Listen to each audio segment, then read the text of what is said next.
Welcome to our weekly 3-Minute Therapy podcast with my partner, Mick Berry, and me, Dr. Michael Edelstein.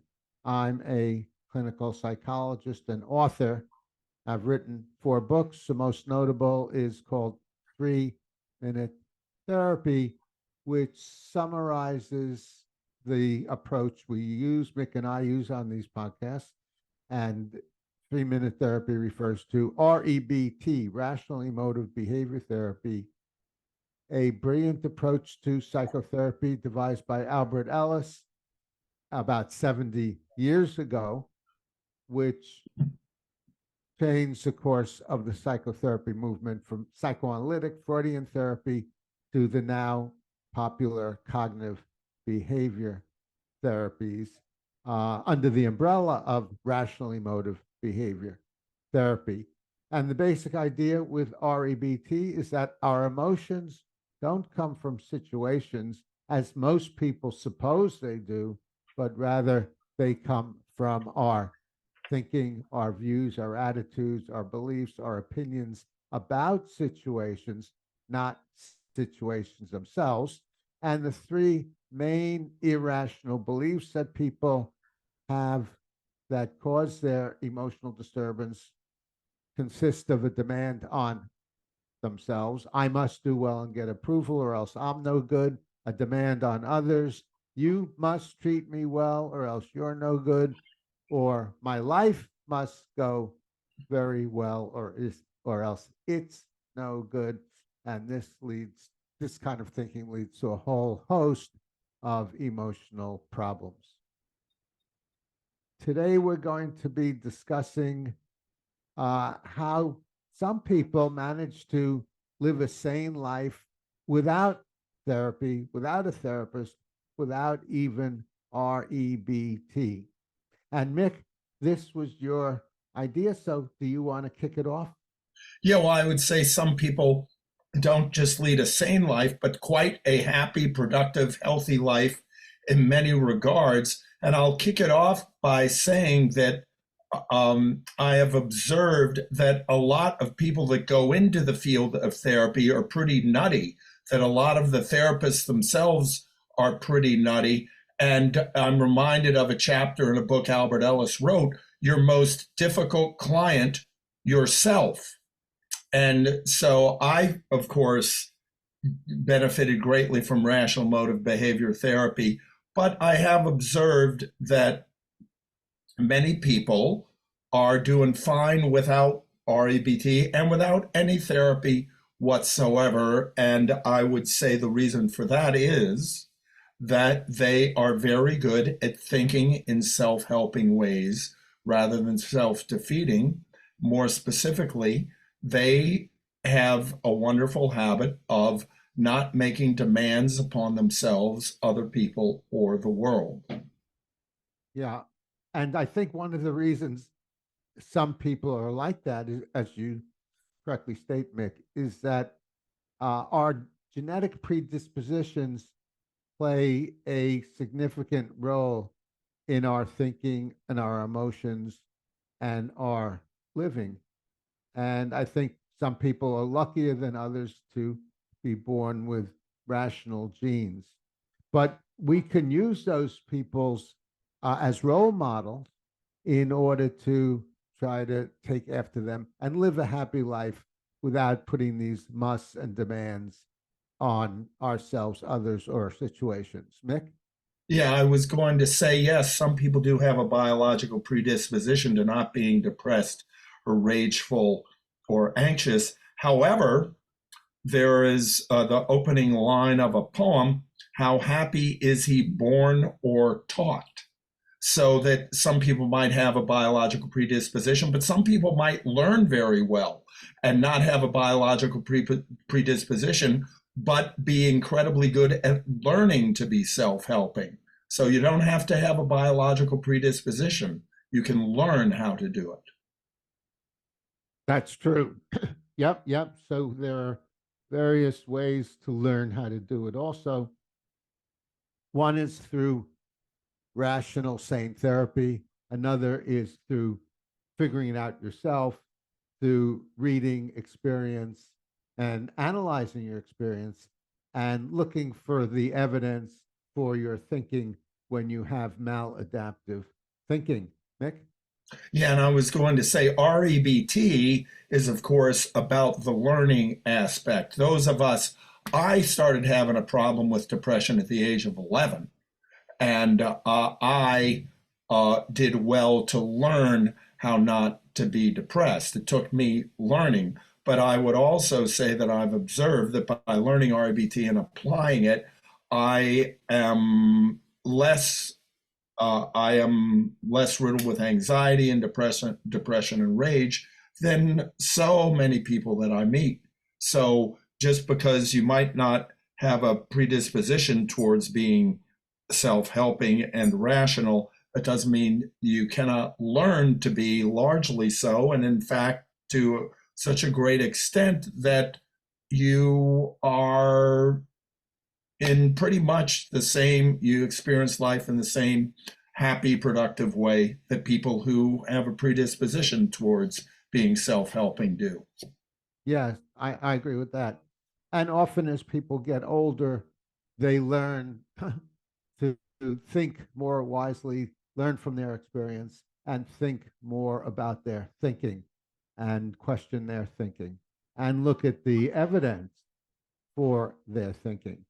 I And that's a just to finish that. That's a natural tendency people have. For example, uh, some kids are taught at a very early age that there's a Santa Claus who brings them presents at Christmas, and then as they get older, they begin to see there is no evidence for Santa Claus. They figured that out themselves. That there is no evidence. They figured out for themselves to look for evidence, and they ultimately decided it was their parents who left the presents under the Christmas tree, not Santa Claus. Yeah, Mick?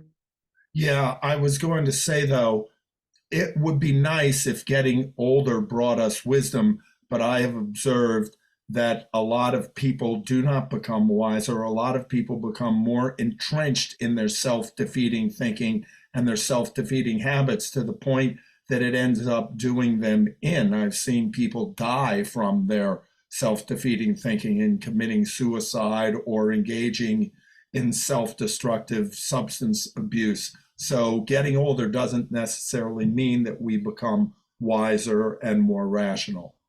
Right. Yeah. So the lesson there is try to learn from your experience uh, and in an empirical, logical, rational way, and what that can teach you to live a better, happier, more productive life.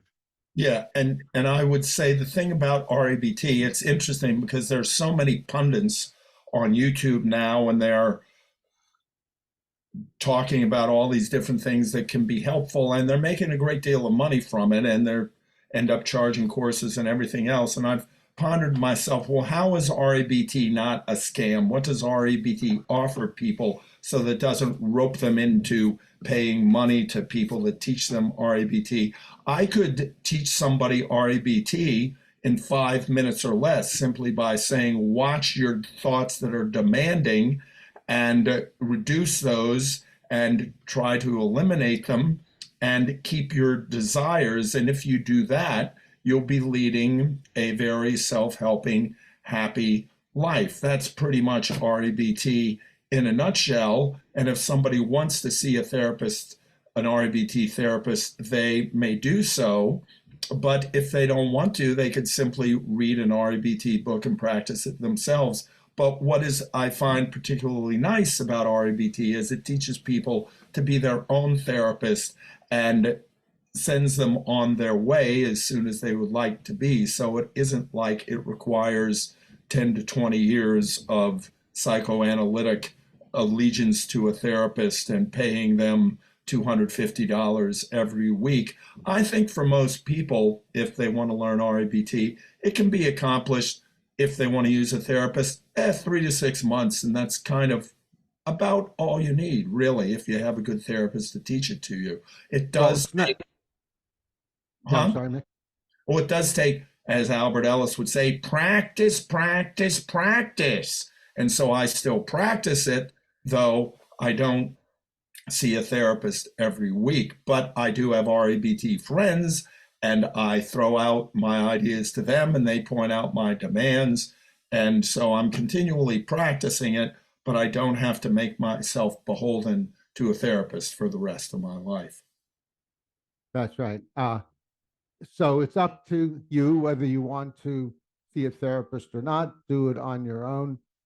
Sometimes it could be the ideas are very simple, but deceptively simple. And again, as you say, Mick, it means practice, practice, practice, and understanding the subtleties. And when you do practice, if it's not helpful, learning how to look for the problems when it's not helpful and how you can improve your practice. So there are various aspects to that. Right. And I would say also, simple is not easy. Many people, including me, I have in the past thought if something simple, it's easy. Not necessarily.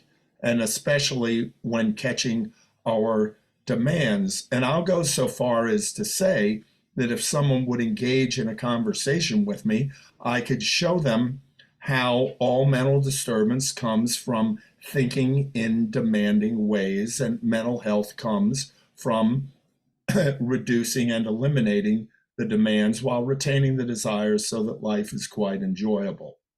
Yeah, an additional way to do that uh, is to get my book, 3 Minute Therapy, which has many examples of different problems people have and how they use this approach to overcome those problems. Problems like stress, anxiety, panic attacks, social phobia, anger, depression, relationship problems, procrastination, and addictions. And that's 3 Minute Therapy. Right. And I'll just throw this out. I thought of it. A therapist I had once said that Sigmund Freud's idea was the purpose of life is death because everything leads to death. Albert Ellis felt the purpose of life is to have a ball. So, Right. Yeah. all right. Okay, very good. Anything else you wanted to say about the subject, Mick? Just that if anybody wants to contact me, I will engage in a conversation about REBT with them and show them how it's our thinking that does us in. And the good news is it's our thinking that also does us out, that allows us to eliminate the feelings and the behaviors that are self-defeating, Yeah, to and I replace the feelings that are self-helping and the behavior that's self-helping. yeah, you could contact Mick or contact me. I'd be happy to do that also. Or you can contact both of us and get two different perspectives, not widely varying different perspectives, but slightly different. Yeah. And And in yes, my email, mick.berry@comcast.net. That's an easy way to contact me. yeah. And an easy way to contact me is through my website, 3minutetherapy.com. Three is spelled out, and I have my email address there, my phone number there, and a lot more about REBT. Well, thank you all for viewing our podcast and YouTube video today. Thank you, Chris Rossini, our tech engineer. Comment below if you have any thoughts or questions. Give us a like if you enjoyed this or got something out of it. Suggest subjects that you'd like us to cover in the future. Volunteer to be a guest on our discussion. If you may bring up a problem of your own and have some free therapy from two therapy geniuses, and subscribe to the 3 Minute Therapy podcast to stay on the rational side of life.